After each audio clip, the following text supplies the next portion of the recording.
এটা হচ্ছে লেস্টার সিটির ট্রেন স্টেশনের সামনের অংশ। এখানে যে ট্রাফিকটা দেখা যাচ্ছে এরা হচ্ছে লেস্টার সিটির ভিতরে সবচেয়ে ব্যস্ততম ট্রাফিক। এখানে এভরি 15 সেকেন্ড অর্থাৎ প্রত্যেক 15 সেকেন্ড পর পরে কিন্তু এখানে ট্রাফিক লাইট জ্বলে ওঠে। এখন একটু রাত, এজন্য হয়তো একটু বিলম্বে লাইট এখানে জ্বলে উঠবে, কারণ আপনারা দেখতেই পাচ্ছেন যে রাস্তাঘাট একবারেই ফাঁকা।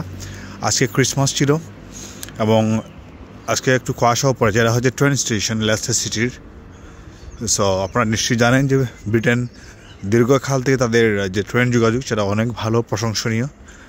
মানুষ এখনও নেই তেমন একটা, সামনে অনেক মানুষ দেখতে পাবো, কারণ আজকে হচ্ছে বক্সিং ডে। বক্সিং ডে উপলক্ষে অনেক বেশি ডিসকাউন্ট থাকবে প্রত্যেকটা শপিং মলেই। সো রাস্তাঘাট এখনও পুরোপুরি ফাঁকা, এখনও সকাল হয়নি, রাত অনেক লম্বা, 7টার দিকে সকাল হবে। আপনারা জানেন যে এই মৌসুমে ব্রিটেনের রাতের সময় অনেক লম্বা থাকে। শান্ত পরিবেশ, দিনে কিন্তু পুরোপুরি ব্যতিক্রম।